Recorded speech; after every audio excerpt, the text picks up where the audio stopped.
வேலை செய்யறதுக்கு ஆள் வேணும்னு சொல்லியிருந்தால, என்னோட அம்மா அவங்களே உனக்கு தேவையானதெல்லாம் செய்யறேன்னு சொல்லியிருக்காங்கம்மா. நீ என்னோட வீட்டுக்கு வந்தா நாங்க எல்லாரும் உன்னை நல்லா பார்த்துப்போம் பிரியா. தயவு செஞ்சு நீ கொஞ்சம் புரிஞ்சுக்கிட்டு வீட்டுக்கு வந்தா நல்லா இருக்கும். என்னது வீட்டுக்கு வரணுமா? ஆமா, என்ன சொன்னீங்க? உங்க அம்மா எனக்கு வேலை செய்யறவங்களா இருப்பாங்களா? போதுண்டா சாமிங்களா. உங்களுக்கும் உங்க குடும்பத்து ஆசாமிங்களுக்கும் ஒரு பெரிய கும்பிடு.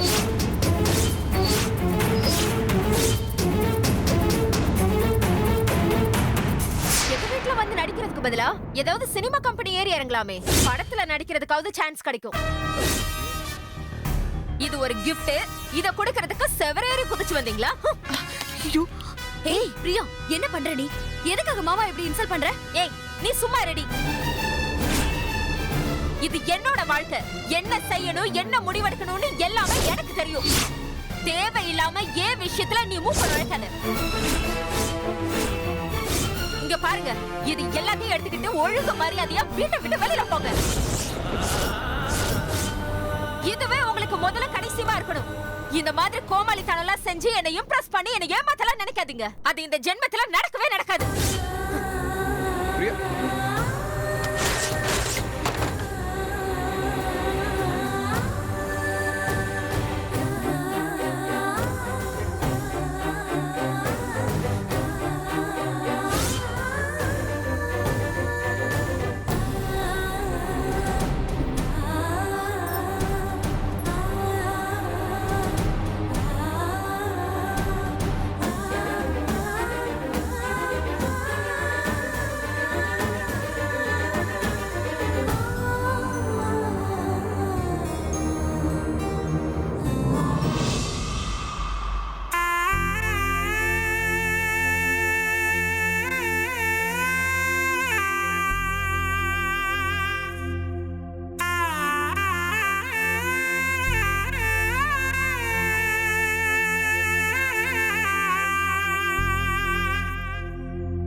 பாப்பாவை காணுமே.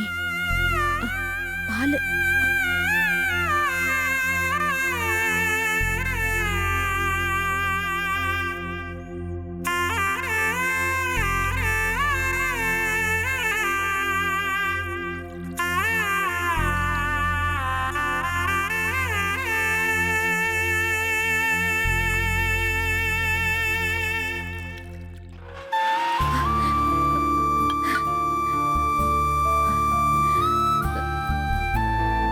என்னங்க வாங்க.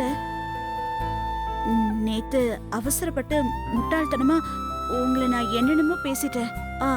அப்புறம் ராத்திரியெல்லாம் மனசுக்கு ரொம்ப கஷ்டமா போயிடுச்சு. அட, நான் பாட்டுக்கு உங்களை நிக்க வச்சிட்டு இருக்கேன்.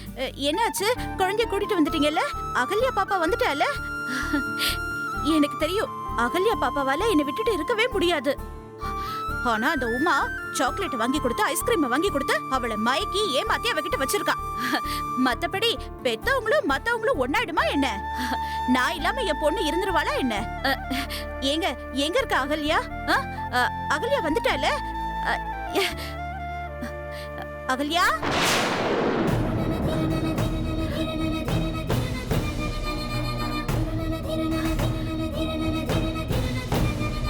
ஏங்க பாப்பாவை கூட்டிட்டு வரேன்னு சொன்னீங்க, கூட்டிட்டு வரல?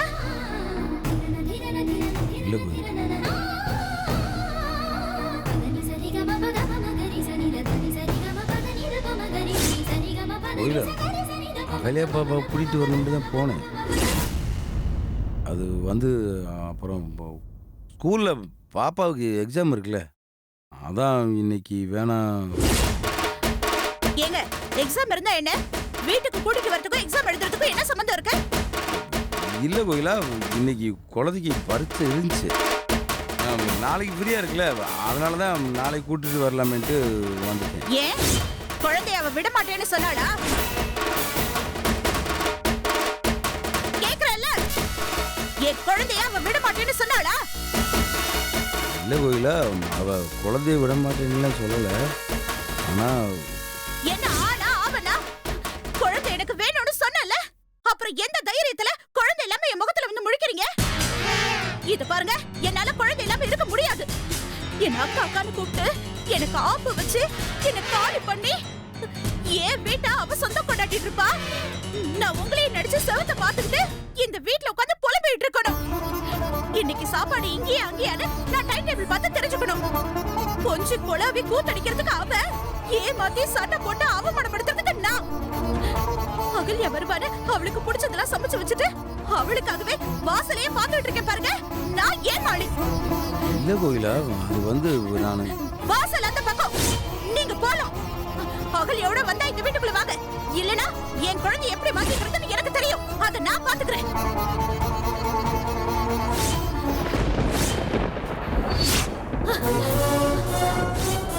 ஓஹோ, போட்டோவை ஞாபகார்த்தமா எடுத்துட்டு வந்திருக்கீங்களா? நீங்க அவ போட்டோ காமிச்சா நான் அப்படியே சென்டிமெண்டா கரைஞ்சி உருகி இந்த போட்டோவை செவுத்துல மாட்டி வச்சுட்டு அப்பப்ப பாத்துக்கிட்டு அழுதுகிட்டு இருப்பேன். என் குழந்தையோட அந்த சக்காலத்தை ஜாலியா உட்காந்து அழுத்து தின்னுட்டு இருப்பாளா? என்ன கோகிலா, குழந்தை போட்டா யாராவது போட்டு உடைப்பாங்களா? நான்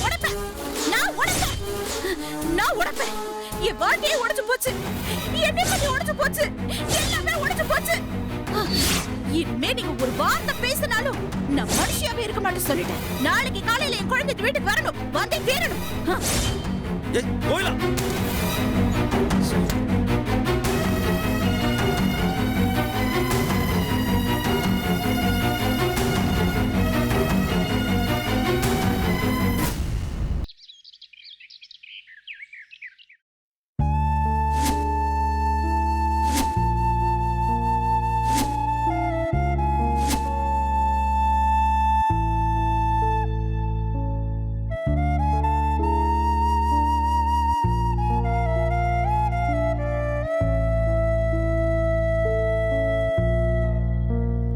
இந்த பாரதி,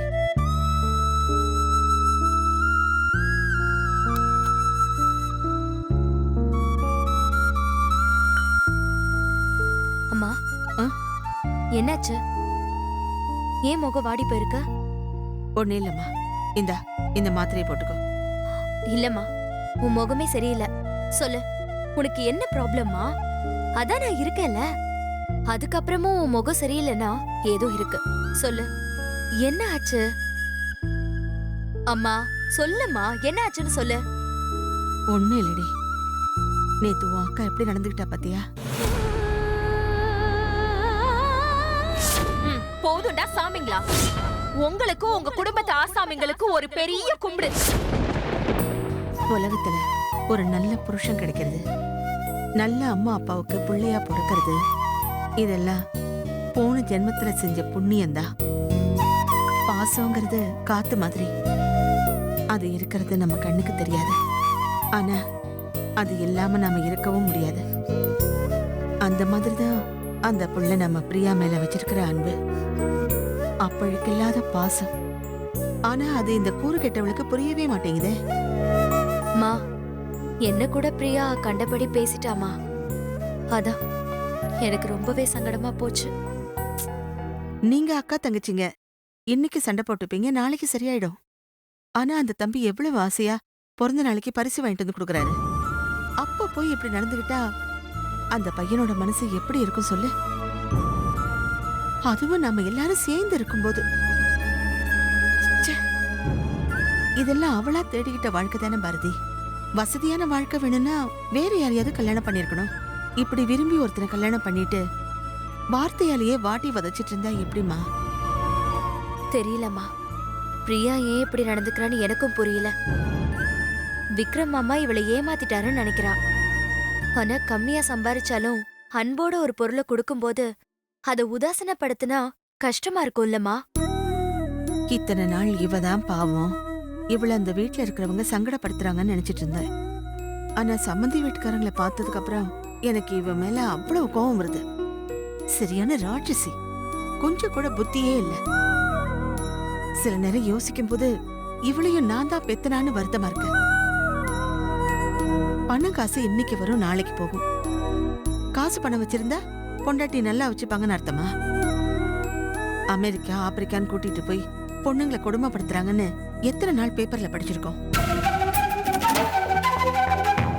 இவ்வளவு அந்த பையனை ஓடி போய் கல்யாணம் பண்ணிக்கிட்டாங்கன்னு நானும் அந்த பையன் மேல பிடிப்பே இல்லாம தான் இருந்தேன்.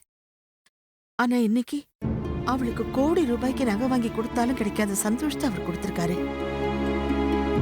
உன் உசிரை காப்பாத்தி கொடுத்த புண்ணியவாண்டி அவரு. அம்மா என்னம்மா சொல்ற நீ? விக்ரம் அம்மாவா என்ன காப்பாத்தினது? ஆமா பாரதி, உனக்கு ஆபரேஷன் பண்ண லட்சக்கணக்கில் பணம் தேவைப்பட்டுச்சு. உன் மாமா தான் பணத்தை ஏற்பாடு பண்ணி கொடுத்ததே. என்னம்மா சொல்ற? மாமாவை பணம் கொடுத்தாரு? ஆமா பாரதி, அதுவும் பிரியாவுக்கு தெரியாம வந்து கொடுத்துட்டு போனாரு. எங்க இவகிட்ட சொன்னா அதுக்கு இவ கத்துவாளவன்னு பயந்துகிட்டு தான்.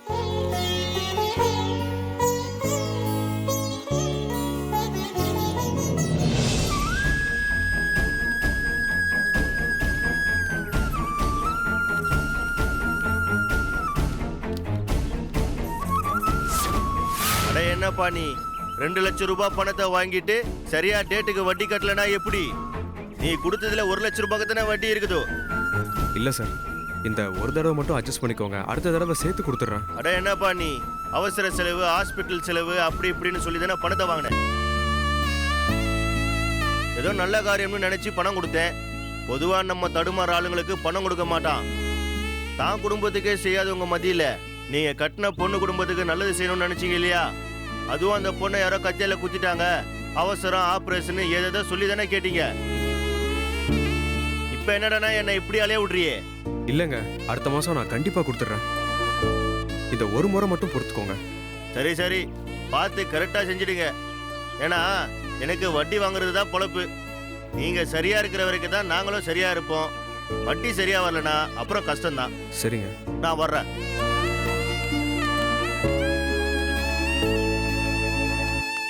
மாப்பிள, அத்தை, என்ன மாப்பிள, என்ன இதெல்லாம்? அது ஒன்றும் இல்லை அத்தை. கொஞ்சம் பணம் வாங்கியிருந்தேன், அதுக்கு வட்டி கட்டிட்டு போலான்னு வந்தேன். ஆமாத்த, நீங்க என்ன இந்த பக்கம்? மாப்பிள, யாருக்கு ஹாஸ்பிட்டல் செலவுக்குன்னு 2 லட்சம் வாங்குனீங்க அத சொல்லுங்க முதல்ல. அத்தை, அது ஒரு ஃப்ரெண்டுக்கு, ஆனா திருப்பி கொடுத்துருவாரு. நான் எல்லாம் பேசிட்டேன் அத்தை, ஒன்றும் பிரச்சனை இல்லை. ஏன் மாப்பிள, இன்னும் ஏன் மறைக்கிறீங்க? பாரதியோட ஆபரேஷன் செலவுக்கு தானே அவ்வளவு பணம் வட்டிக்கு வாங்குனீங்க.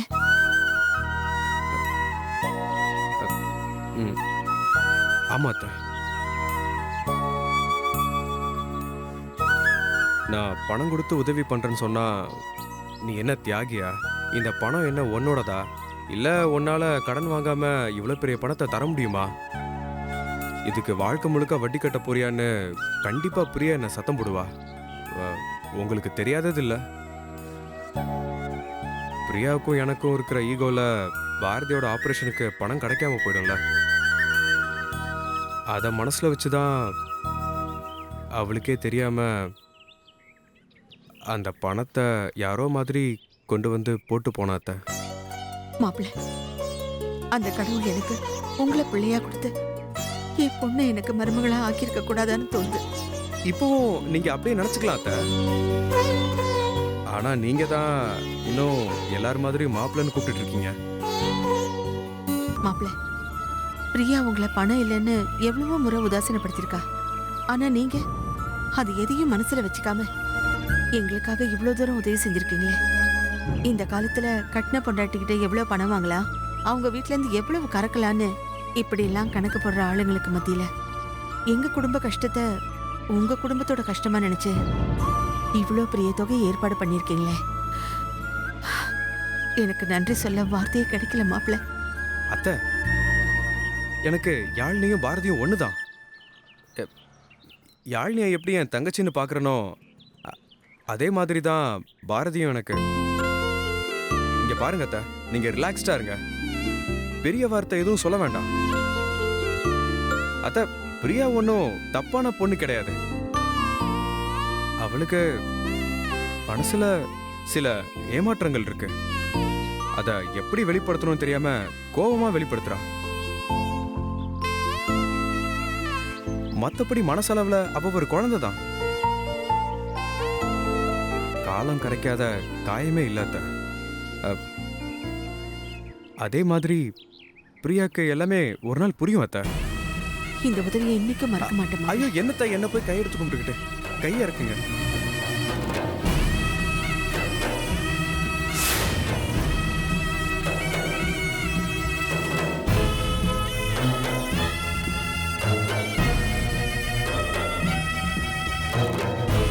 பாரதி, அன்னைக்கு நான் அதை பார்க்கலனா இந்த விஷயமே எனக்கு தெரிஞ்சிருக்காரு.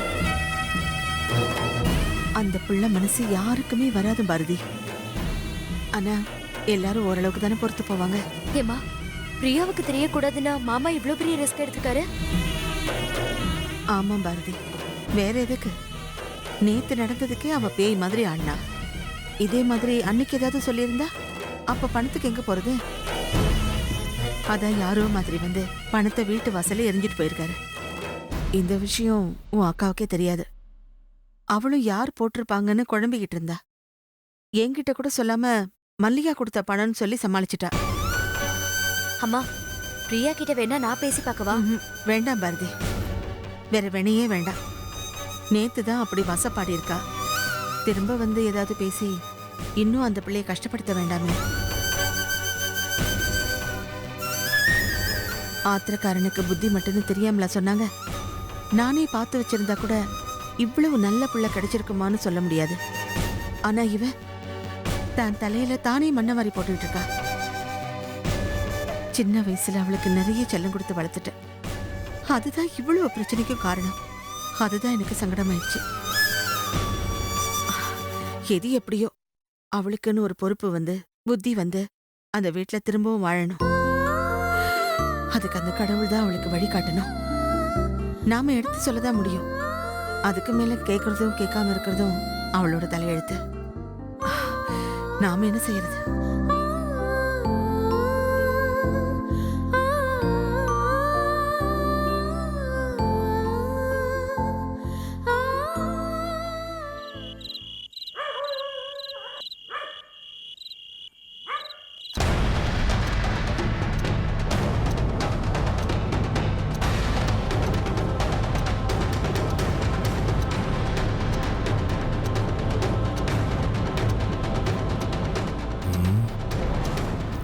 என்ன பண்றது? வளர்றத உமா எப்படியாவது கேட்கலாம். இவரை முடுக்கி வைக்கணுமே.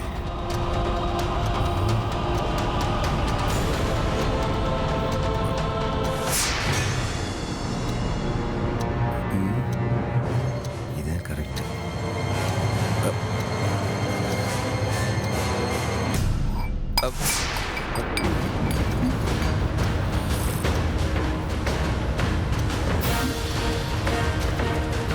என்னமோ விழுந்த மாதிரி இருந்ததே.